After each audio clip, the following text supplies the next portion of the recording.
sebenarnya pun kita masih boleh bermaksiat. Itu istilah baru tu, bermaksiat dalam bersyariat. Itu nak kena hati-hati juga. Dalam kita semangat nak menghidupkan, kadang-kadang terlepas pandang kerana keterbiasaannya yang kita mungkin tak teringat sebelum itu. Sebab kita adakan perkongsian hari ini. Mudah-mudahan lepas ni mak-mak yang tolong anak-anak pilih baju kat belakang ke, yang bapa-bapa yang tolong anak pilih undang ke, dia boleh teringat pesan-pesan daripada ustaz-ustaz kita di sini, ada di panel di sini, ya. Kalau tadi saya cakap body, tepi, depan, belakang, mana lagi? Atas. Sekarang bawah ada tak? Bawah pun jangan sembarang-sembarang. Kalau jalan kat bangunan-bangunan semua ni tak tengok juga. Kalau ada yang cermin-cermin tu, dia pernah ada kita tu. Jadi semua aspek perlu dijaga dan jangan dibuka ruang-ruang untuk berlaku kemaksiatan sedemikian. Jadi kita dah selesai dah round 1. Saya dimaklumkan sebelum round 2 kita ni bermula, untuk kita sambil-sambil ibu-ibu dan bapa-bapa kita counter kebaikan kita ni, yang saya istilahkan imanometernya ni tengah berjalan ni, sambil kita duduk ni counternya jalan saja. Kita pun nak tambah-tambah sikit sedekah kita pun nak tambah-tambah, ya, sambil-sambil kita duduk ni, dosa-dosa kita, kesilapan kita dipadamkan. Yang seperti yang disebut oleh Nabi SAW, dipadamkan dosa dan kesilapan oleh sedekah-sedekah yang kita adakan, seperti mana air memadamkan api. Jadi saya diberitahu dan dimaklumkan, pihak sukarelawan dan warga kerja Madrasah As-Saqaf akan menjalankan kaunter-kaunter dan peluang-peluang untuk ibu-ibu dan bapa-bapa nak hapuskan dosa-dosa tu, nak padamkan api-api dosa tu. Sekejap lagi akan berjalan tabung-tabungnya. Jadi sambil-sambil kita dengar lepas ni pesanan, nasihat daripada asatizah panelis kita. Sebelum ni saya nak kasih lambai sikit untuk orang kat belakang. Pasalnya selalu kat depan sini, di belakang pun ada orang, dia nak lambai. Sebab nanti kalau lepas ni lambai-lambai sikit kat depan tu untuk orang kat belakang. Jadi kita mintalah sokongan ibu-ibu dan bapa-bapa. Madrasah As-Saqaf merupakan di antara madrasah yang tertua di Singapura, bersama-sama dengan madrasah saya dulu, Madrasah Sunnah Islamiyah, dan mereka dan institusi ini adalah institusi tempat yang akan melestarikan berjalannya terus ilmu agama di bumi Allah Subhanahu Wa Taala yang namanya Singapura ini. Dan mudah-mudahan dengan setiap sumbangan yang ibu-ibu dan bapa-bapa hulurkan kali ini digantikan Allah Subhanahu Wa Taala dengan kebahagiaan dan saat-saat yang abadi dalam syurga Allah Subhanahu Wa Taala insya-Allah. Okey, kita boleh kita ke pusingan kedua pula, sebab nanti kita ada pusingan ketiga lagi. Pusingan ketiga ni kita bagi peluang pula nanti pada ibu-ibu dan bapa-bapa kalau ada soalan lagi. Ada Q&A. Semalam ada tanyalah kadi, hari ni tanyalah, ada bukan kadi lah. Tanyalah ustaz-ustaz kita yang ada. Dia bukan kat TV9 saja, dekat Singapura pun ada tanyalah ustaz. Saya tak bagi kita rehat ustaz. Tak cukup forum, suruh kita jawab soalan lagi. Ini round ketiga nanti insya-Allah. Jadi round kedua, soalan saya rasa saya nak minta daripada Dr. Zahzan. Saya dimaklumkan Dr. Zahzan ni dibawa bersama keluarga. Doktor hadir di Singapura kerana kebetulan menyambut hari lahir istimewa isterinya. Ini suami misalnya, alhamdulillah. Bapa-bapa lepas ni pergi buka belakang, pergi holiday bawa ibu-ibu. Dah penat dah cuci kain, cuci baju, cuci anak, cuci suaminya pun kadang-kadang bawakan buku sikit. Pergi mana-mana lah, tak payah jauh-jauh, dekat-dekat pun jadi. Ya? Ustaz Zahzan di Singapura pun jadi. Jadi kita nak minta Ustaz, tadi kita dah jelas hikmah, manfaat, rahsia di sebalik pernikahan, ya? Kita pun dah diberitahu, diingatkan oleh Ustaz Izhar bagaimana dan apa yang perlu kita lakukan supaya kita ini dapat terus menjana pernikahan yang bersesuaian dengan sunnah. Jadi saya sekarang nak minta Ustaz Dr. Zahzan untuk berkongsi dengan kita tips-tips atau mutiara yang boleh diambil daripada Al-Quran Karim atau sejarah kehidupan Rasul sallallahu alaihi wasallam tentang bagaimana kita dapat mengekalkan kemudian kebahagiaan dan keberkatan sebuah pernikahan selepas dia didirikan.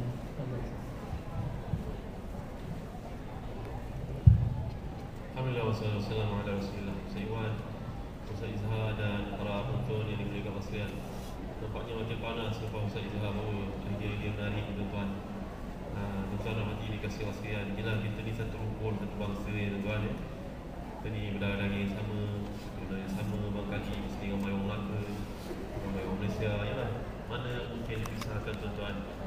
ayat tidak akan dapat dibincang. Mudah-mudahan kesatuan hati kita ni dan dalam program yang malaikat sama-sama kita tuan-tuan. Ya, harapan kami dan setiap yang datang tentulah kita nak perubahan kan. Kerana Allah Rawaha dipuji oleh Nabi SAW yang kata-katanya yang mumpun. Allah Rawaha ni adalah salah seorang yang mati syahid dalam perang Mu'tah. Beliau ni Nabi cukup suka kata-katanya. Kerana dia sentiasa berkata, Ta'al sa'atan nu'min bi Rabbina.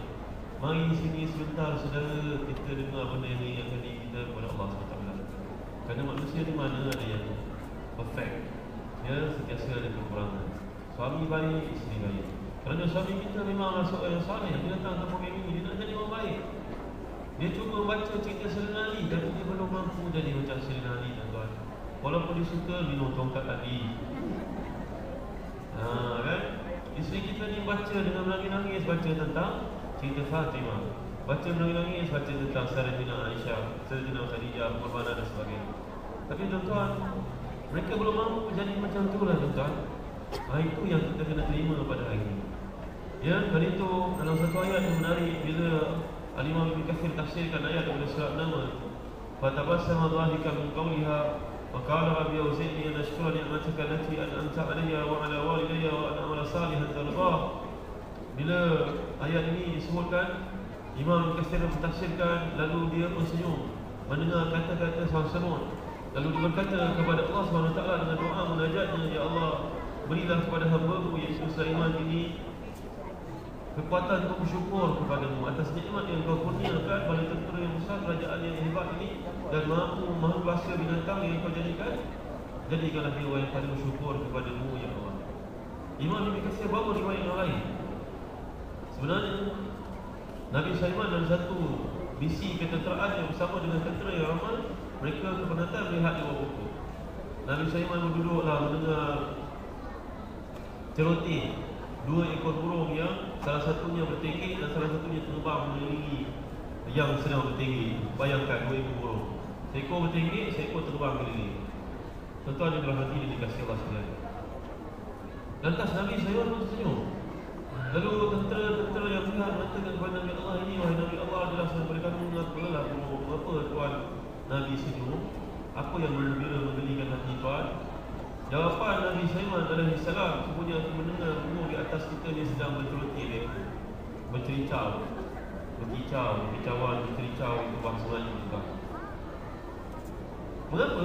Yang seekor itu berdiri, yang seekor itu keliling bercakap sesuatu dengannya, faham bahasa ini. Itulah Allah beri pada kefahaman. Mereka bertanya kepada Sulaiman, cerita kepada kami apa yang dikatakan oleh yang berterbangan keliling itu kepada yang sedang duduk bertinggi. Jawapan Nabi Sulaiman, yang sedang terbang keliling itu adalah burung jantan, dan yang sedang bertinggi itu burung betina. Burung jantan itu sedang berusaha untuk mengikat burung betina.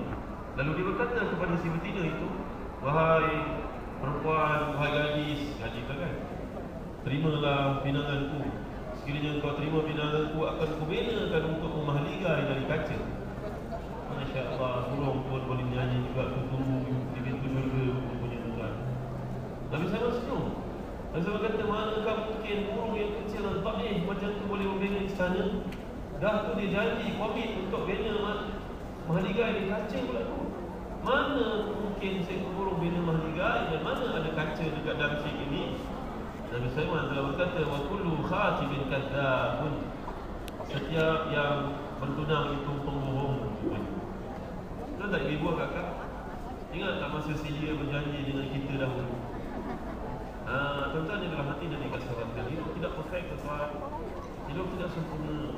Kali itu bila Sayyidina Umar Khattab radhiyallahu anhu duduk dalam rumahnya pada satu pagi, datanglah seorang rakyat yang nak mengadu masalah peribadinya. Kerana dia mengalami masalah dengan isteri, dan riwayat yang berbeza-beza bahawa isterinya seorang yang sangat bengis terhadapnya, kasar terhadapnya.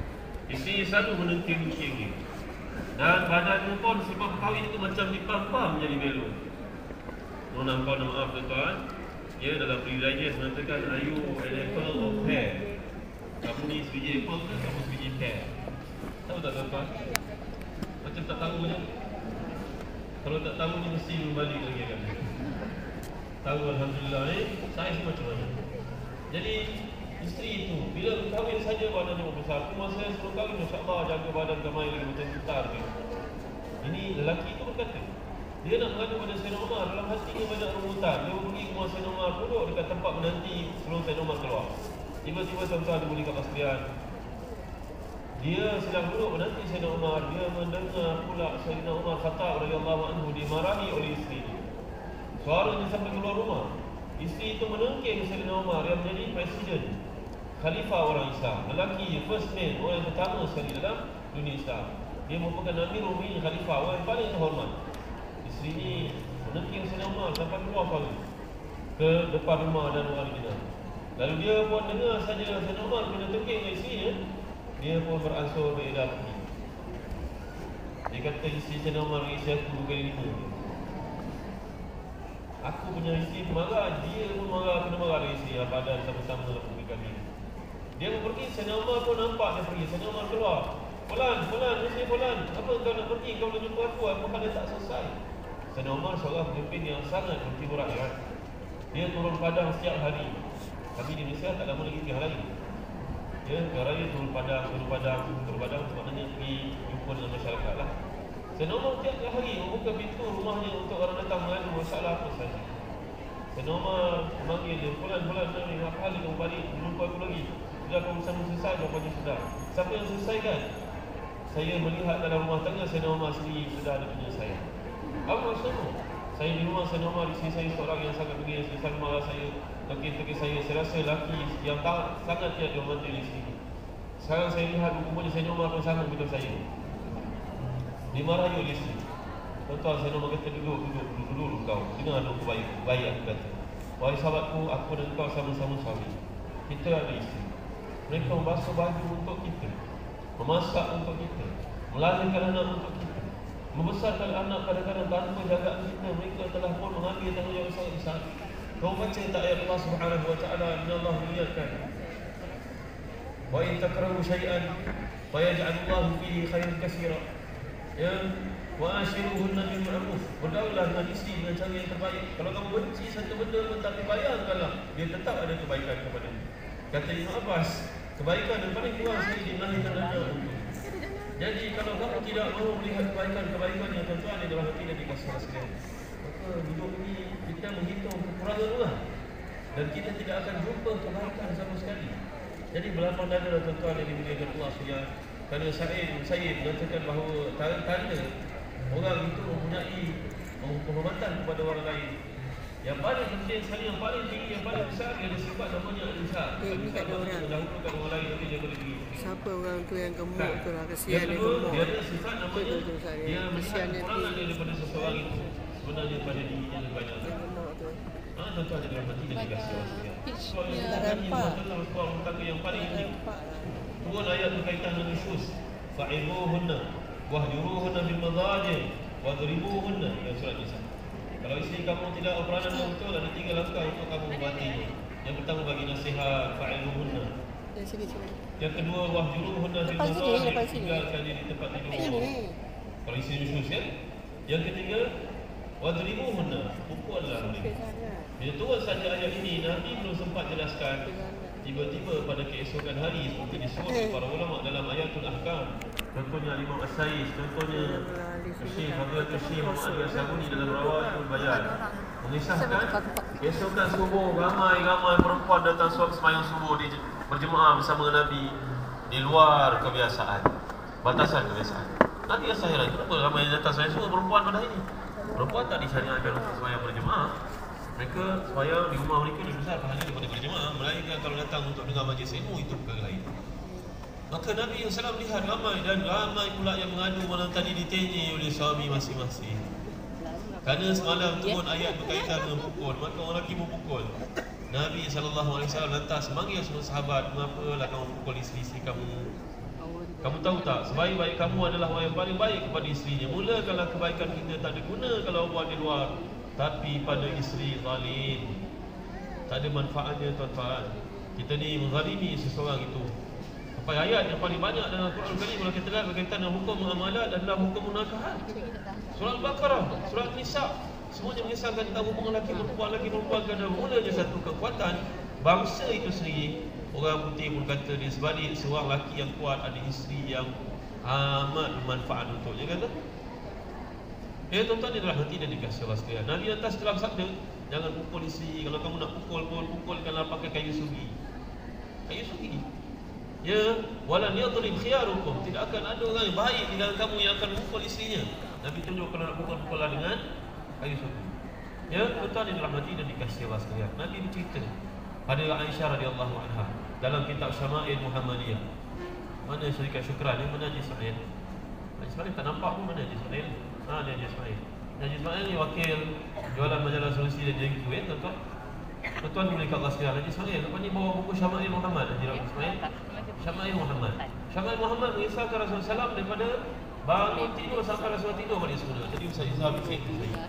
Dalam kitab Syama'il Muhammadiyah, kesempurnaan Rasulullah ni, ada satu cerita Nabi sedang bersembang-sembang dengan isteri-isteri baginda. Salah seorangnya Nabi bersembang dengan Aisyah radhiyallahu anha. Nabi duduk dengan Aisyah, Nabi telah bersabda, dahulu ada 13 orang perempuan duduk menceceh. Tahu tak menceceh apa dia? Ustaz tahu menceceh apa tak?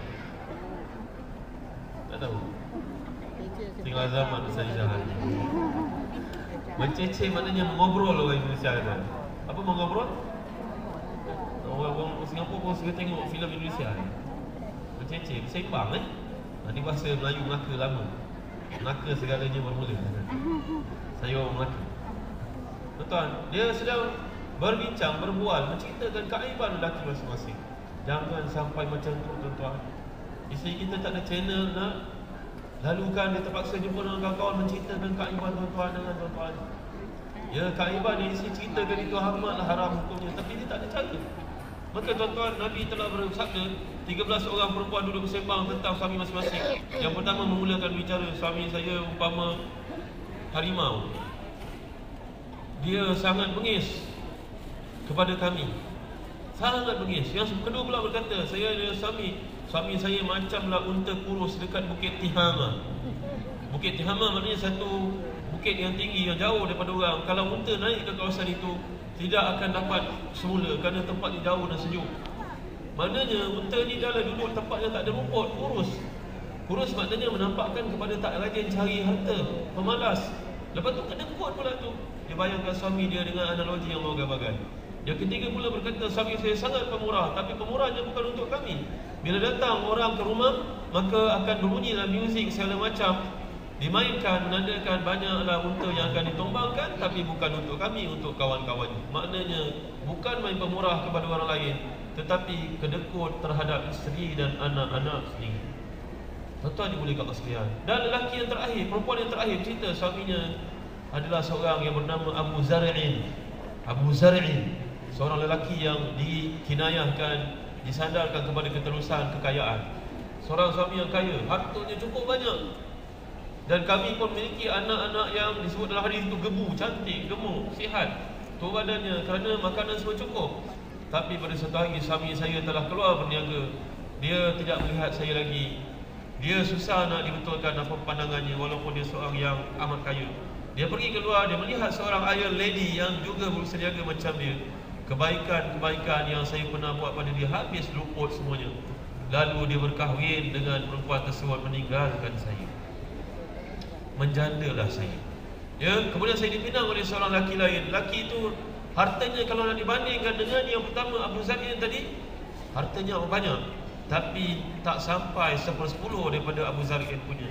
Tapi suami yang kedua ni merupakan suami yang sangat baik, menjaga saya. Tuan-tuan dimuliakan Allah sekalian, tak ada gunanya kita jadi seorang suami yang hebat pada kacamata organisasi kita, tapi dengan isteri kita, Masya Allah, dipandang hina sekali. Tuan-tuan kena ingat, tuan-tuan, dalam riwayat Muslim, hadis yang sahih, sedekah yang paling afdal adalah sedekah untuk jalan Allah. Mathalul ladzina yunfiquna amwalahum fi sabilillah kamathali habatin anbatat sab'a sanabil.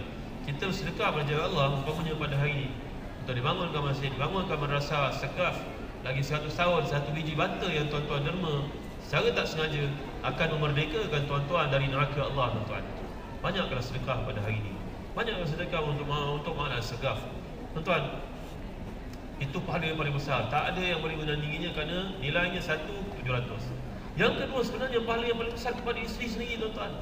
Jangan sampai isteri kita besok jadi macam Hindun binti Abi Sufyan yang datang berjumpa dengan Nabi yang SAW, lalu menceritakan keaiban Abu Sufyan. Abu Sufyan lelaki kaya, tapi dia sangat kedekut, dia tidak beri kepada kami wang yang cukup. Layakkah aku mencuri hartanya wahai Nabi untuk membesarkan anak-anak yang perlukan bantuan ini? Bila diminta kepadanya, dia kata, apa perlu banyak sangat? Saya cari wang dengan begitu penat lelah. Tuan-tuan, Nabi kata boleh ambil yang khuzi ma yakfiki wa waladaki bi khairin. Ambillah daripadanya, tetapi setakat keperluan kamu dan anak-anak kamu, jangan berlebihan. Cik, ibu gembira tu balik nanti disiku-siku suami abang, abang. Boleh ambil harta abang kedekut sangat Ustaz Zahzan. Bukan Ustaz Zahzan kata, hadis kata. Tuan-tuan, jangan sampai satu keadaan tuan-tuan. Kita baca dalam kitab Al-Mustadrak oleh Imam Al-Hakim, dalam bab menyatakan kelebihan berbuat baik kepada keluarga dan juga ibu bapa. Satu kisah yang amat menarik tuan-tuan. Seorang perempuan hidup pada zaman Nabi, belajar dari Nabi. Dia telah mengadu kepada seorang makcik bagaimana nak, ialah bila dijumpa dengan Nabi, Nabi memberi cara yang very technical. Kita orang Islam, kita ajar, Ustaz ada masalah ini, kita ajar doa, ajar baca Quran. Kadang-kadang berfungsi cepat, kadang-kadang lambat. Lama perempuan ni tidak sabar nampaknya. Dia pergi berjumpa dengan seorang bomo, makcik, tolong saya nak instant punya result. Suami saya seorang saling pada saya, dia mana saya, dia kahwin lain, dia pukul saya, dia begitu gini. Tolong ajar pada saya ilmu penunduk. Dalam bahasa Arab dia panggil at-tawala. Dalam hadis riwayat Ahmad, at-tawalatu syirkun. Ilmu menundukkan suami adalah haram. Ibu ini orang Melayu panggil ilmu nasi kangkang. Tahu kan? Jangan buat ibu nanti nak mati susah. Di akhirat besok hisabnya berat. Sabarlah, kerana itu ujian kalian nampak. Dia jumpa makcik, tolong makcik, saya nak belajar Mesir. Kenapa nak tawar hati suami saya yang amat degil dan zalim pada saya? Makcik dia kata tak boleh nak, kalau ilmu ni makcik tak ada. Kita kena pergi ke tempat lain. Dalam hadis tersebut menceritakan perempuan ni bawa dia pergi ke Babil. Berjalan jauh dari Madinah pergi ke Babil. Dalam ayat 102 surah Al-Baqarah, Allah sebut perkataan Babil. Wa tabu'u ma tatlu syayatin ala mulki Sulaiman. Wa ma kafara Sulaiman walakinna syayatin kafaru yu'allimuna an-nasa sihra. Wa ma unzila 'ala al-malakaini bi Babil. Babylon tuan-tuan, Iraq. Maka hari janjikan mereka pun menaiki anjing 2 ekor terbang pergi ke Babil. Jauh perjalanan. Itu semua sihir tuan-tuan. Sampai saja di Babil, dia melihat pemandangan yang amat pelik, iaitu seorang lelaki, kepalanya ke bawah, kakinya tergantung di atas. 2 orang lelaki. Kedua lelaki ni bertanya, perempuan kau datang sini buat apa daripada jauh? Ternyata mereka mengetahui, saya datang nak belajar ilmu tawala, nasi kangkang. Jangan perempuan ni bahayakan agamamu, baliklah kamu. Tak, aku nak belajar juga. Baliklah perempuan, tidak guna untukmu, dia akan bahayakan agamamu. Tak, aku nak belajar juga. 3 kali merunding, lelaki ni tidak mahu, dia nak juga. Lelaki ni berkata, baiklah, semudah kau pergi kencing dekat kawasan yang nampak ada api waktu senja seperti ini, sekarang juga aku akan beri padamu ilmu sihir itu. Dia pergi tuan-tuan. Dia pergi, dia nak buang kecil, agaknya takut, gelap, senja, dia balik semula. Dah kencing, sudah. Apa yang kau lihat? Tak ada apa-apa. Bohong wahai perempuan, pergi balik. Pergi kali kedua. Nak buang kecil, takut, gentar, balik semula. Dah kencing, belum. Dah. Apa yang kau lihat? Tak ada apa. Belum, kamu menipu kan? Pergi sekarang, kalau tidak kamu balik saja. Jangan menipu kami. Dia pergi kali ketiga, alah aku sudah sangat kencing lah. Kencing je lah. Kalau tuan-tuan pergi ke Maghribi, amat memalukan tuan-tuan. Utara Afrika, negara-negara Utara Afrika, saya khususnya Maghribi. Ada tak orang Maghribi sini? Kalau orang nak buang kecil, orang perempuan dia angkat jubah, dia terus kencing saja. La ilaha illallah. Di Mesir orang lelaki biasa kencing di mana-mana. Di Indonesia. Tapi di Mesir, di Maghribi, orang perempuan nak buang kecil pun angkat jubah, kencing saja. Subhanallah. Tuan-tuan dimulai kat Basriah. Nampaknya dia pun balik, dia pun kencing. Dan semasa dia mulai kecil, dia lihat satu lembaga keluar dari arahnya menuju ke langit. Ia seperti seorang lelaki yang berkenderaan kuda perang, pakaian perang, panglima, tapi wajahnya nampak hantu. Wajahnya sayu je. Kan kita tengok muka orang, kita tahu kan wajah orang ni sayu sedih kan, hebat. Dia pun rasa hairan, mana datang lembayung berbayang ini, mana datang? Dia lihat terbang ke arah langit seorang lelaki berkuda, wajahnya sayu dan hamba, seolah-olah panglima perang ni kalah dalam peperangan. Dia berbalik kepada 2 orang lelaki ni. Kamu dah mulai kecil wahai perempuan, sudah apa yang kau lihat? Saya melihat satu lembaga yang terbang dari arah saya ke langit, wajahnya sayu, dia seolah panglima perang kalah peperangan. Ada dia memiliki kuda perang, baju-baju perangan, bawa tombak, pedang dan sebagainya. Jawapan dua lelaki yang bergantungan kepalanya ke bawah, kakinya ke langit ini, tahni'ah wahai perempuan, itulah imanmu yang sudah keluar dari dirimu. Imanmu sudah keluar dari dirimu. Kerana iman keluar tuan-tuan bila belajar sihir. Kerana sihir dan juga iman tidak akan berhimpun. Dalam hadis mengatakan la yazni zani hina yazni wa huwa mu'min, wa la yashrabu syaribul khamr ila yashrabu wa huwa mu'min, wa la yasriqu sariqu hina yasriqu wa huwa mu'min. Beritahu kepada anak-anak kau berzina, iman hilang nak. Kamu mencuri, iman hilang nak. Dia takkan kembali kepada kamu. Kamu mencuri barang orang, iman hilang nak. Kenapa kamu curi? Biasa kawan dekat sekolah jangan nak. Mana datang handphone ni? Cek ibu-ibu yang dimuliakan Allah sekalian. Mana datang barang dengan beg ni? Ibu tak pernah bagi kamu duit. Bagaimana kamu beli iPad ini? Nak, jangan curi orang nak. Iman hilang nak daripada diri. Bila iman hilang ni, anak-anak dia akan buat macam-macam tuan-tuan. Seperti yang Ustaz Isa jelaskan tadi. Pelihara, ajar, didik, bajai. Baru datang ke program seperti ni, doakan. Tuan-tuan ni boleh kat saya. Sebab terlupa saya nak ajar tuan-tuan satu doa. Tuan-tuan, bila anak tuan-tuan pergi ke sekolah, tuan-tuan baca doa ni untuk anak-anak tuan-tuan. Ambil tangan tuan-tuan ni bagi yang lelaki letak kat pemuda. Bagi yang ibu-ibu letak dekat anak dara kita. Cuba baca doa ni tuan-tuan, pendek je. Allahumma Sabbithu waj'alhu hadiyan mahdiyah. Allahumma sabbithu waj'alhu hadiyan mahdiyah. Kalau perempuan, Allahumma sabbitha waj'alha hadiyatan mahdiyatan. Tuan-tuan dimuliakan Allah sekalian, seorang ibu dia ajar kepadanya doa ni tuan-tuan. Anaknya mesti 6 tahun, dia bacakan untuk anak ni. Sampai 7 hari anaknya bersekolah, anak dia kata pada ibu, "Bu, tolonglah bu, jangan hantar saya lagi ke tempat sini bu. Tolong bu, jangan bu hantar ke sini." Budak kecil umur 6 tahun dia pandai bercakap macam tu. Kalau ibu hantar juga saya mati bu. Jadi ibunya bertanya, "Nak, kenapa nak cerita pada ibu?" Ibunya berkata, "Ibu hantar saya ke tempat yang salah. Datuk dan nenek yang menjaga saya waktu nenek pergi masak di dapur, datuk disuruh masukkan tangan saya ke dalam kain ni." La ilaha illallah Muhammad Rasulullah. Rahkanya kepada Allah SWT lelaki tua ini. Lelaki tua ini sudah habis mati, tidak beradab langsung kepada anak usia 6 tahun tuan-tuan dimuliakan Allah sekalian. Maka tuan-tuan amalkanlah doa ni tuan-tuan, minta perlindungan daripada Allah SWT. Balik kepada kisah perempuan ni tadi. Lelaki itu berkata kepadanya, "Tahniah, iman sudah keluar, sekarang saya boleh masuk dalam ibu." Kerana satu tidak boleh berhimpun dengan yang lain. Sekarang kamu niat apa wahai perempuan? Kamu niat apa saja Allah akan makbulkan dengan izinnya ujian untuk kamu. Aku dah kata tadi ujian, jangan ambil kau nak belajar juga. Dia kata cuba kamu buat apa saja yang kamu niatkan, dia akan jadi. Dia ambil tuan-tuan pasir-pasir dekat tanah, dekat tempat Babylon, Iraq ni. Dia pun berniat nak lihat proses menjadi roti daripada pokok gandum. Dia ambil tuan-tuan, dia campak depan mata dia, sekali mata tuan-tuan. Pasir ni tukar menjadi bijirin gandum, tumbuh pokok, keluar buahnya pun masak. Tiba-tiba dia pun berterbangan di atas satu tempat untuk diproses. Datanglah air, diuli dan kemudian kejap lagi dibakar. Dalam masa sekali mata sekarang di hadapannya ada roti yang boleh dimakan. Tuan-tuan dimuliakan Allah sekalian, sekarang kamu dah dapat sihir skala yang paling tinggi. Baliklah kamu wahai perempuan, kamu tak payah belajar apa-apa daripada aku kerana sihir dah masuk dalam diri. Dia pun balik semula dengan menaiki anjing hitam tadi tuan-tuan, dengan Romo ni tadi, balik ke Madinah. Sampai di Madinah, rupa-rupanya Madinah tidak boleh menampung orang yang munafik tuan-tuan. Kan dalam hadis mengatakan, "Innal imana la ya'rizu ilal Madinah kama ta'rizul hayatu ila juhriha." Ya, sesungguhnya iman akan kembali ke Madinah sebagaimana ular masuk dalam sangkarnya, dalam lubangnya. Maka tuan-tuan, lawan mafhum mukhalafah kepada hadis ini, muwafaqah kepada hadis ini, mafhumnya maknanya orang nifaq, orang yang tidak iman tidak akan boleh duduk Madinah tuan-tuan. Panas pagi. Dengan sebab itu tuan-tuan kalau pergi Mekah, Madinah, jaga mulut. Jaga mulut. Insuraskan mulut.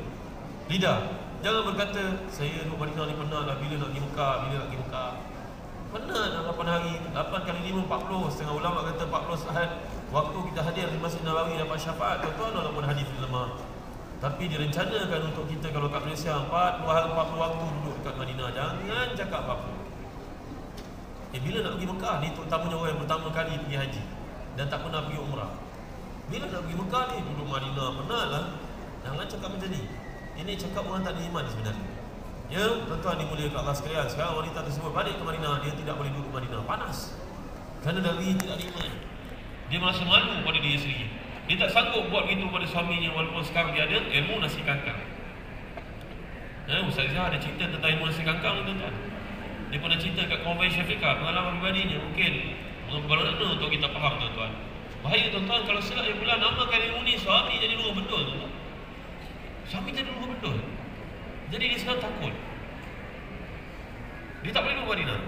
Dia balik ke Madinah. Sekarang dia rasa tidak ada lagi dalam diri ni iman, tuan-tuan. Wajah sudah hilang seri.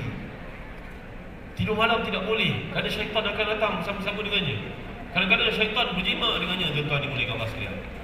Tuan-tuan, bahaya, tuan-tuan.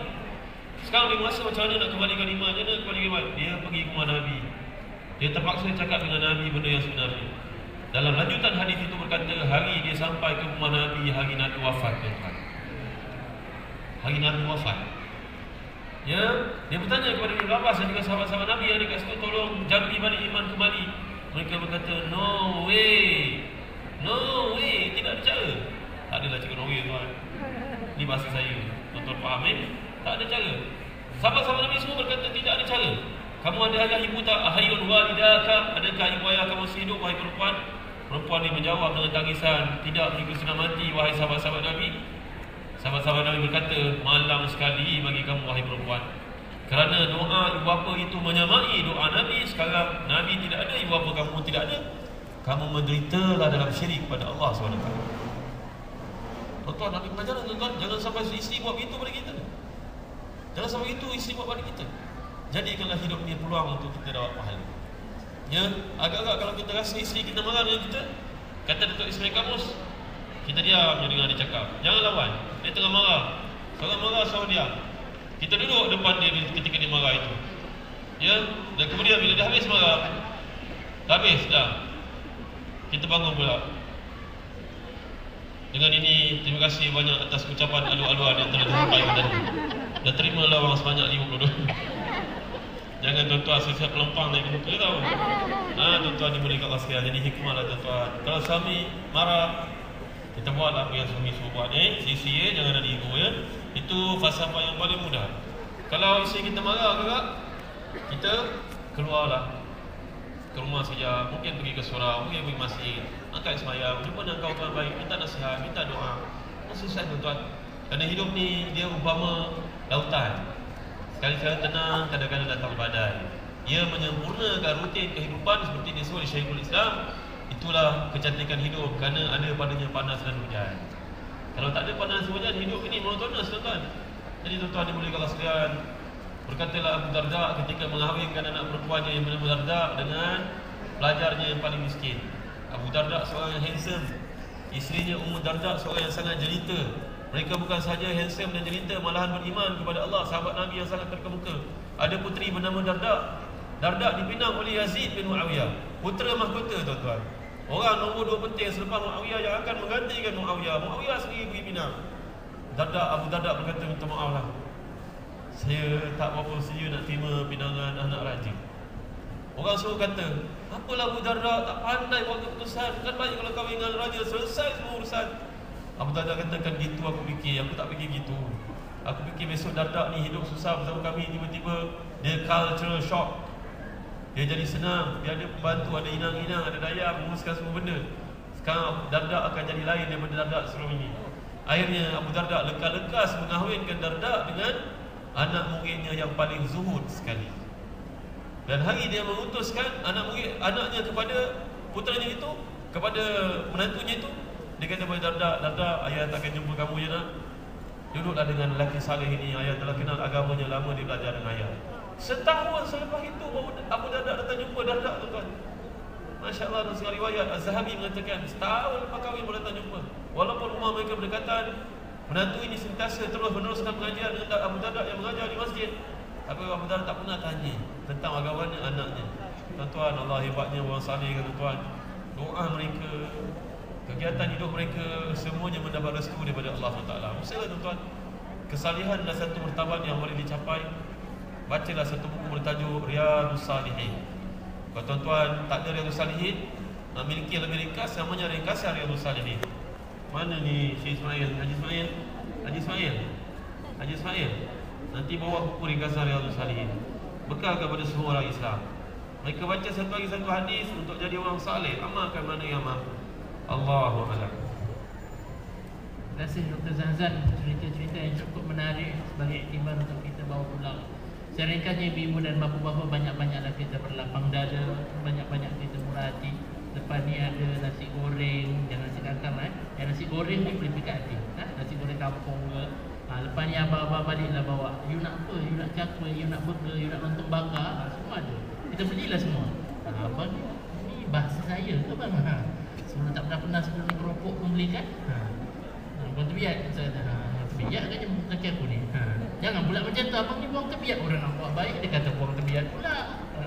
Okey, jadi insyaAllah kita teruskan pada soalan yang terakhir.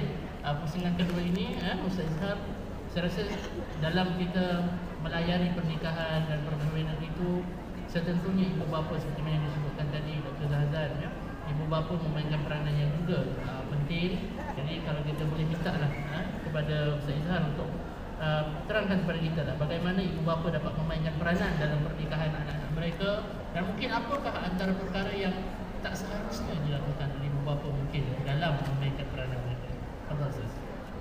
Terima kasih kepada Ustaz Iwan sebagai moderator, Ustaz Zazan, muslimin, muslimat, hadirin, hadirat yang dirahmati Allah Subhanahu wa taala. Saya tahu tuan-tuan perempuan pun dah lapar.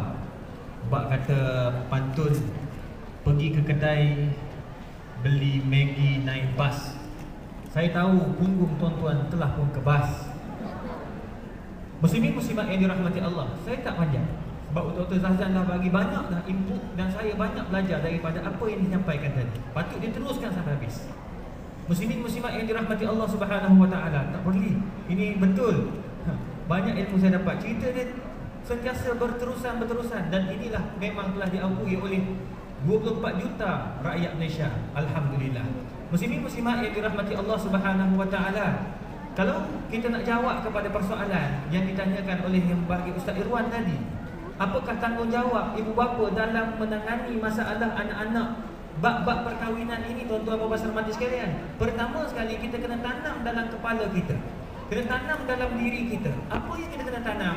Iaitu satu hadis Nabi SAW yang diriwayatkan oleh Imam An-Nasa'i. Hadis ini merupakan hadis hasan, yang mana Nabi SAW menyebut, innallaha sa'ilun kulla ra'in amma star'ah. Setiap manusia itu, orang Islam, seorang Islam, sama ada perempuan atau lelaki, akan ditanya oleh Allah Subhanahu wa taala tentang tanggungjawab yang telah diberi kepada dia. Amanah yang telah diberikan, antara amanah anak-anak, antara amanah cucu kita, antara amanah isteri kita, antara amanah menantu kita. Semua ini adalah amanah Allah Subhanahu wa taala. Allah akan tanya, ahafidha am dayya? Adakah dia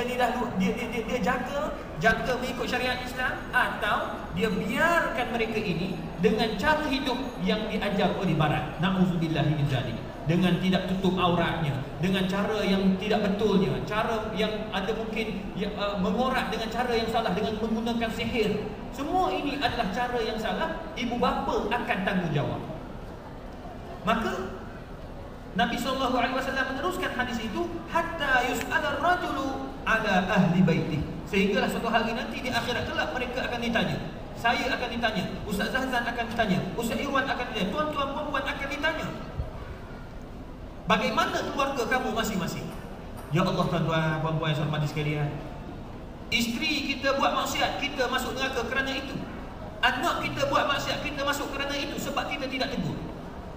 Dan para ulama mentafsirkan, antara ulama-ulama fiqh mengatakan, dayus ini bukan saja kita takut pada isteri dalam bab-bab ibadat, dalam bab-bab menegur kemaksiatan. Kita biarkan isteri buat maksiat, kita biarkan anak-anak buat maksiat tanpa kita tegur, kita takut nak tegur.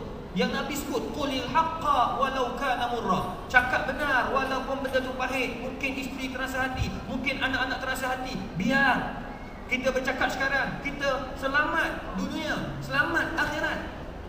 Dan banyakkan berdoa macam Ustaz Zazan sebut tadi. Dengan doa akan menyebabkan tuan-tuan dan puan-puan sekalian, Allah buka pintu hati anak-anak kita. Ini tidak kita banyak memaki mereka.